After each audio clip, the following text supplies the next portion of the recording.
Welcome into the Desmond Johnson Show here on Tobacco Road Sports Radio, TobaccoRoadSportsRadio.com. You probably just saw my face doing Believe in Hills Hoops with B-Dot and PJ Harrison, brand new here on Tobacco Road and Believe Podcast Networks. Go and rate and subscribe to that. Got Mark Pruitt in the house, Winston-Salem Journal Prep beat writer. We are in the second round of the North Carolina High School Athletic Association state football playoffs, and we're going to get to Mark's big three. Got a couple I'd imagine he's going to hit on. We'll talk a little bit about last week's games too. So it's phase 3. We have arrived. So let's go ahead and get into it. It's the Desmond Johnson Show. Live with Desmond Johnson, son, the live is one. Represent NC to the fullest. Yeah, welcome to the Carolinas. Everywhere you go, the sky is Carolina blue, the finest. Live action, feedback, the city need that. I've been number one, no cap. Here's the recap. Adrenaline is my addiction. I'm about to relapse. Step on the turf if you won't and get your weed whack. I'm going harder than a martyr on the starter end. It's the heart of man, that's a rap like a cardigan. I'm breaking records, it's 4th and inches, I count the seconds. The over-under's my roar of thunder, my secret weapon. Yeah, the game is to be told. I don't break, I break modes. Follow me on Tobacco Road.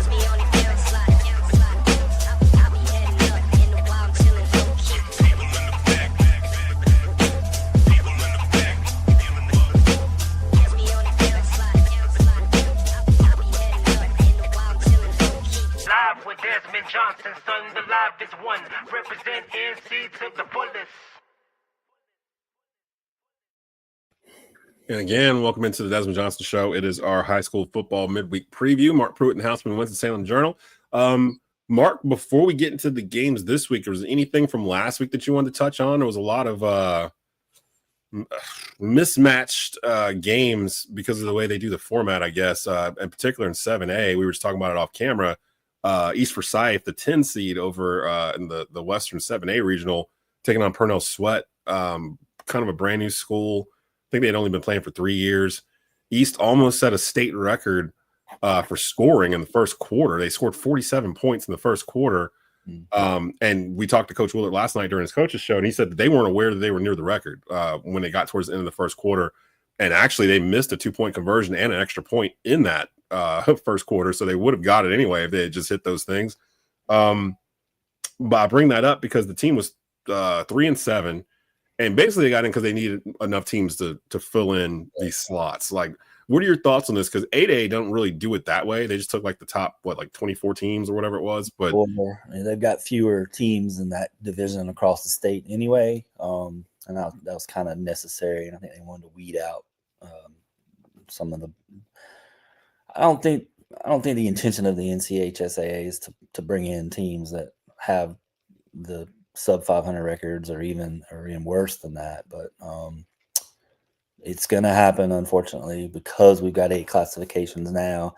And I think seeing the score, I was in Clemens at the West Forsyth game last week, and seeing the score being updated as frequently as it was early, we were like, what, really? And then a couple of us and a couple of the people in the press box there at West Forsyth are also coaches for other sports, and we kind of had a little conversation that, maybe 6A, six classifications would have been the best way to go with the realignment. Yeah. Just for postseason purposes, I understand why they did it that way, and they're kind of allowing for some growth in all 8 classifications over the next 4 years. So I can see the benefit that way. But yeah, unfortunately you're going to have, the 3. I think Sweat was 3-7 going into the playoffs last week. A lot of times you'll see that in like the lower classifications, like the 1A or the 2A. I think Winston-Salem Prep last week, they're a 1A school. They got to host a first round game. I think they won 2 games during the regular season, and the team they hosted, they beat the week before. So how that happened? Like, how do you? I think that's just how it works out with the numbers and RPIs and all that other fun stuff. So I think you're going to see that. It's weird. I guess you got to see it in a 7A game as opposed to a lower classification. We weren't ready for it when we started calling it, and then it literally, the opening kickoff, they chose to kick it to East. Opening kickoff, Dominic Chaboy runs it back for a touchdown, like a 65-yard touchdown. East kicks it off to them. Their first pass or whatever, Dominic Chaboy intercepts it, pick 6, like 5 yards out, touchdown. So Dom scored like 2 touchdowns in like the first minute and a half of the game or whatever. East kicks it off to them again. Pernell Sweat fumbles the kickoff into the end zone. East Forsyth lands on it. So it's 21-0, and like a minute and a half has gone by, like off of the, maybe less than that, like off the clock. Me and Rob are looking at each other like, this is going to be a very short night. Like, this is, if it's going to be like this. And then it just kept going. Like, I don't think they got a first down, like, in that game. They might have got 50 yards total of offense in that game. It was just a complete mismatch. And it was kind of a get-right game for East, for them to kind of try some stuff. And they played a lot of JV in the second half. A lot of young kids are going to be the future of that program. So East has got a tough challenge coming up here this week. But let's get into your top three, your big three for November the 14th, 2025. Second round of the playoffs. It's just hard to kind of even say that. It just feels like it's so fast. We were just sweating our tails off over the summer. Yeah. This is back in August. But yeah, since we're already on East Forsyth, let's start there. Big game for them, traveling to Lake Norman. East Forsyth 7-4, Lake Norman 7-3. Lake Norman had a bye last week, so I think, and a lot of the coaches I have talked to feel like it is an advantage to play in that first round to kind of get that momentum behind you, like East Forsyth has now. Lake Norman played in a tough league. 2 of their 3 losses are common opponents that East had this year. Mooresville, who they had on the ropes in the regular season finale and ended up losing 23-21. A team that beat East Forsyth. That might be East's worst loss this year, including Grimsley. Yeah, might be the worst loss I've ever seen East Forsyth have. Yeah, it was a bad one. So Lake Norman lost to Reagan 24-21 in the last week of non-conference play this year. Reagan, of course, beat East Forsyth as well in the regular season finale for both of those teams. I think, and I'm sure Coach Willard is already aware that Lake Norman's quarterback, sophomore Caden Kraft, is a handful. He's the reason that Haynes Robitzer transferred up to West Forsyth this year. Lost his starting job to him. But this kid is throwing for 1,574 yards, ran for 368. He's got 27 touchdowns combined this year. He makes them go. Usually a pretty good defense you see. And they stood firm with Mooresville, and they took Reagan to the limit. So I think it's going to be a big test for East Forsyth Friday night. But as we were just discussing, I think the momentum that they probably got to generate from that first round win, everybody got to play a lot. I think that'll help them into the second round. And a lot of people are pointing at this one as one of the games to watch across the state Friday night. So I'm interested to see kind of how this one shakes out. And we will be in the house. The East Forsyth Sports Network and Tobacco Road Sports Radio. I got confirmation for booth space yesterday from their AD. So East Forsyth versus Lake Norman will be the WTOB high school football game of the week. You can hear it on tobaccoroadsportsradio.com. I don't know if we'll patch into their NFHS feed yet because I've never been to Lake Norman, so I have no idea what their layout is or where we'll be. They kind of told us where we'll be in the box, but I don't know if we'll be close to their NFHS box to link up. But if so, we'll see if they want us to do that, and we'll load it in there. You can hear us on NFHS too. We did the Nest last night with Coach Willard, and that episode's actually available now to listen to on Spotify if you want to hear it. Senior captains Dominic Chaboy and Jair Richburg were the guests. Jair, shout out to him. He broke the East Forsyth record for receptions and I think touchdowns or something. I know. So I was just chatting with Coach Willard about that. Spoiler alert: Jair won the vote for my Player of the Week, and I'll be there tomorrow to do the presentation for him. I remember when he did his commitment this summer. Coach had told me he was really close to 3 school records, which now he has broken. I don't know if they all happened last week, or I know during the course of the season, he is now the all-time leader at East Forsyth in receiving touchdowns, receiving yards, and receptions. And last week, he broke his own record of single-game receptions with 12. The previous record was 11 that he set against Reynolds last year. So pretty good last couple for the young man, and deservedly a winner in my Player of the Week thing that I'll get out there and get to see him tomorrow. He's a great kid too.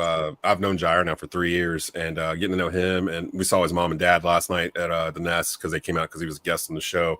And Dominic Chaboy. Dominic Chaboy is one of the smartest high school kids I've ever talked to in my life. Like, just sitting there talking to him. He sounds like he's 30, and he's going to Very Cornell. mature, yeah. And every Yeah. time I talk to him, and I will likely do a feature story on him during basketball season. Great kid. Yeah. Oh, yeah. And he's playing basketball for East. I was talking to Joe Coulter He's yesterday, one of and the he was talking to few me. that's going to be there to do Yeah, that. yeah, because Jair's leaving early for NC State, so he won't be playing basketball. And they both of them kind of touched on the fact that this was a different year at East because they had players that were leaving the team throughout the season. It wasn't just one or two guys; they had multiple guys that kind of left the team. And I love what they were saying. Jair said basically, why start something if you're not going to finish it? And they feel like the people they have left that stayed through and got to this point of phase 3, they're the guys who are supposed to be there. So they feel like they're coming together at the right time. That's the stuff I wanted to hear from them. Yeah. But it's gonna take all of them to get further. Because if I'm not mistaken, if they get out of this, Weddington would be looming the next round, wouldn't it? I haven't looked that far ahead. I'm a week to week guy. Yeah, I'm a worrier. I look ahead. I'm like, oh god, who's coming up in 2 weeks? So you got East Forsyth at Lake Norman. That game's a 7:00 kickoff. We'll have it for you on WTOB and TobaccoRoadSportsRadio.com. Give me your game number 2 for big one in 8A. I was there last week. I saw West Forsyth just kind of take apart Northwest Guilford for the second time this season. Good win for them in the opening round. Now the real fun begins. They go to Mallard Creek, the number 4 seed, West Forsyth, the 5 seed. Ooh. Mallard Creek 7-3, one of the toughest schedules in the state this year. Their 3 losses are against Grayson, Georgia, which is a power in Georgia, West Charlotte, 8A, and Independence. They throttled them 35-0. So that's going to be a good test for the Titans, I believe. I know Coach Wallace and Kennedy Tinsley, the coach at Mallard Creek, are really good friends. I don't know how well that friendship holds up during the week this week with everything that's going on. It's just West has looked really good. The offensive line has just been humming with Moses Morris at running back. Braylon Marrow has really been a Swiss Army knife for those guys this year as a receiver, as a running back. They had an injury to Darrell Page a few weeks ago, and he's not back yet. He might be ready this week. He's another guy that can help them in that offense in the backfield and as a receiver. The defense for West Forsyth is really, I think, what's maybe surprised a lot of people this year. The defensive front is just as good as it gets with Daviel Turtle Eldridge, who was the CPC Defensive Player of the Year this year. PJ Dean, who's committed to Georgia, has been a great offensive lineman for the first 3 years of his career. He wanted to move to defense this year because that's what he's going to play in college, and he's just been a terror. I don't even think teams are running at him anymore because he can just manhandle whoever's in front of him and make plays for those guys. And the secondary, I think, has been the real surprise spot. Josiah Nicholson has really evolved this year. I know he transferred from East Forsyth last year. I think he led the conference in interceptions, set a state record a couple of weeks ago with 3 interception returns for touchdowns in a single game. So the West Forsyth defense has really been getting the job done too, and a good balance with that offense. And it's going to be tested against Mallard Creek Friday night. And then looming on the horizon in the semifinal would be probably Huff, the number 1 team in 8A. So yeah, and I'm curious if West runs across Huff, we might have to go broadcast that game because it would be at Huff.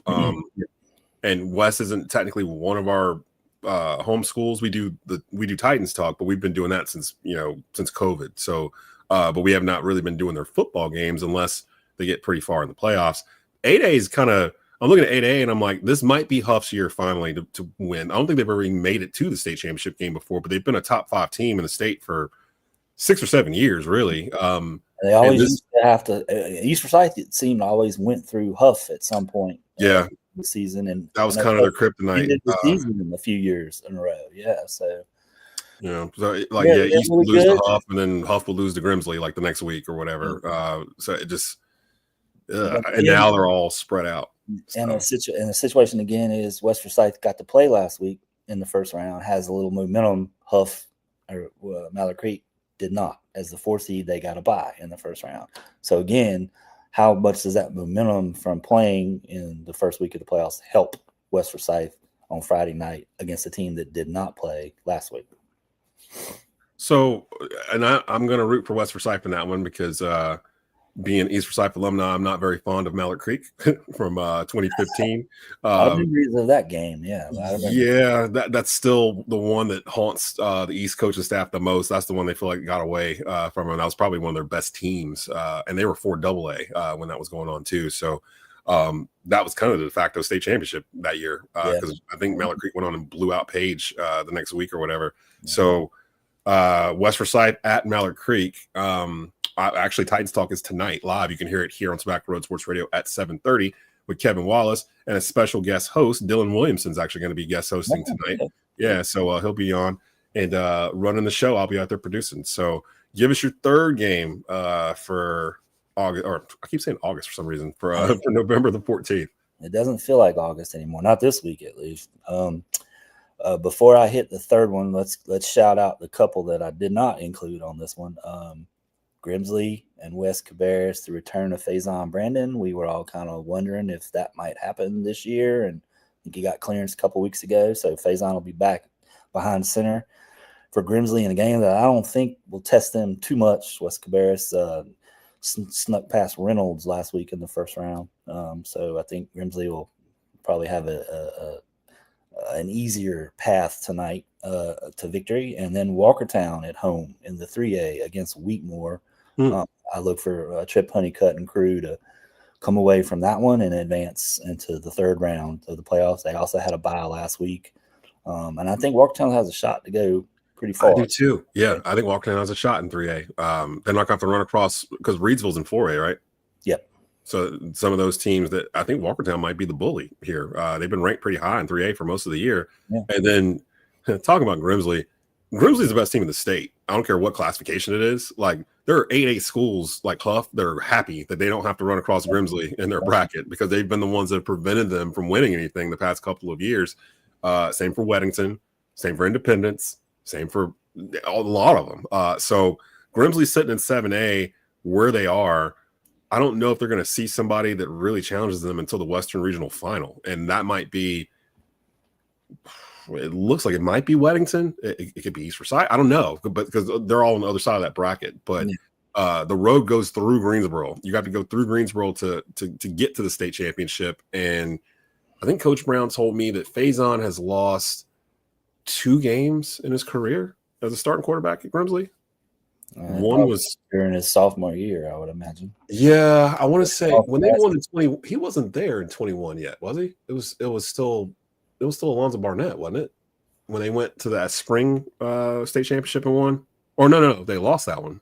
The one they played against Northeastern or whoever it was, they got and then Northeastern got it retroactively taken back because of players or something. That was the spring of 2021, I think. Yeah, that was Newbern. Is that right? Yeah, Newbern. Yeah. I don't think Faison was the quarterback yet. He wasn't. He didn't start. He wasn't a starter until his sophomore year, I believe. So that was 23. Because I think I remember covering his first game. His starter was against Mount Tabor a couple years ago when Tabor had Snook Peterkin and Jadon Blair and that. So there was a lot of young D1 talent on the field that night. So. And people are like, well, why is he coming back? You know, from all accounts, I'm hearing he's leaving for Tennessee early in December as well, graduating early from Grimsley. And like, why are they bringing him back? Blah, blah, blah. He came back to play at Grimsley to do this very thing, to play with his friends and try to win a state championship their senior year. They've been together since Pop Warner or whatever. So why wouldn't he? If he could play, he probably would have wanted to be out there weeks ago. And then I also saw the whole sentiment of, oh, if I'm the freshman quarterback, I'd be mad, that I'm getting yanked. You weren't supposed to play this year, sir. Like, you weren't going to play at all. Like, no one expected Faison to miss 10 weeks. He filled in admirably, and I'm not saying that Brody Lowe is thinking that, because I don't think he is. He's not. There's no way. I mean, he's going to be playing for the next 3 years there. Yeah, so. You're about to get handed the keys to the castle, basically, and you've already shown that it's going to be in good hands, when they give it to him. So I think they'll be fine. Plus, now Coach Brown said, well, now we know we have 2 quarterbacks because the past 9 weeks we've been playing basically with just 1 quarterback that's been available on the roster, and now we know that if something happens to Faison, that Brody can get it done. And the team is behind them. But I think that team's going to come out with their hair on fire with Faison at quarterback. Like, they're a different animal. And I think people have forgotten that because we haven't seen it since August. Yeah.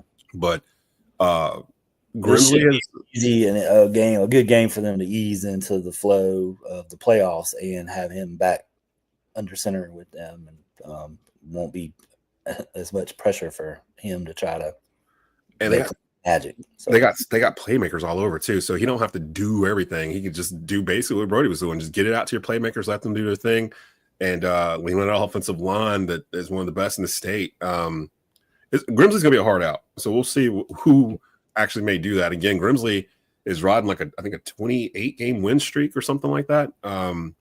Have not lost at Jameson Stadium since East Forsyth beat them in 2019 in the 4A Western Regional Final, I believe. Right, it's 50-some games I think they've won. Yeah, it's been a hot minute. And the best of the best have come through here. Weddington's tried.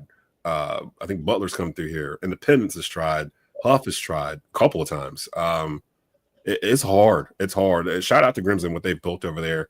I'm just amazed at what they're doing, and they're getting better. Like, they're getting better each year. So you got East Forsyth at Lake Norman, you got West Forsyth at Mallard Creek, and you got Grimsley against West Cabarrus. West Cabarrus. Yeah. And I also wanted to touch on Reagan and Kannapolis Brown, AL Brown in the 7A playoffs. That's where I'll be Friday night since it's a home game. I don't have to travel yet to go cover teams. Hopefully I will be able to do that next week as we dwindle down a little bit, maybe. But Reagan, good season. Had a bye last week, 7A. So AL Brown's coming in at 8-3. Reagan, what was Reagan, 7-3, I guess. 7-3, yeah. What their momentum? Can that momentum from the big win at East Forsyth a couple weeks ago carry on with them for the first round of the playoffs? We all kind of know Reagan's been getting it done on the ground this year with John Evans Jr., who led the league in rushing yards. But Kannapolis Brown has two pretty good offensive weapons as well. Quarterback AJ Settles has about 1,800 combined yards between passing and rushing, 26 touchdowns. And then Lamar Greer, their running back, has 1,200 rushing yards and 20 touchdowns. So they've been getting it done offensively as well. Blair Harden has taken over as the coach there. It's a big name in Kannapolis. His father was a longtime coach there, built that program up. They were always a state title contender 15, 20 years ago even for 3A. And when I played at Reynolds, they were in our conference for a few years. Wow. We're always a tough out. And used to get on the activity buses and think it was a really, really long trip to Kannapolis to play basketball against those guys. And turns out it's only like an hour away. So yeah, I got to drive an hour to Lake Norman. That should be a good one for Reagan Friday night. I think they're the 7 seed. Yeah, so they're still alive. They got a home game, and just interested to see what they'll be able to do against this Kannapolis team. So there you have it right there. And then that Grimsley West Cabarrus game is going to be on WCOG and TobaccoRoadSportsRadio.com as well. Chase, or actually, no, it'll be Mike Fanning and I can't remember who the person is. It Chase? I can't remember. I know Mike Fanning's on the call for Jeff. Jeff Marson will be on the call with them there. So me and Rod Funderburk will be on the call for East Forsyth at Lake Norman. And then we've got A&T, another noon kickoff on Saturday. So a loaded college or a loaded football schedule for Friday and Saturday on Tobacco Road. We got to get out of here. We will have our Saturday show at 11 o'clock on Saturday. NFL Roundup with the guys from the Keep Pounding Podcast Network. We'll be in the house for that. So for Mark Pruitt, this is Desmond Johnson. You've been watching the Desmond Johnson Show. We will see you on Saturday. Make sure you rate and subscribe over at youtube.com/@Tobacco Road Sports Radio.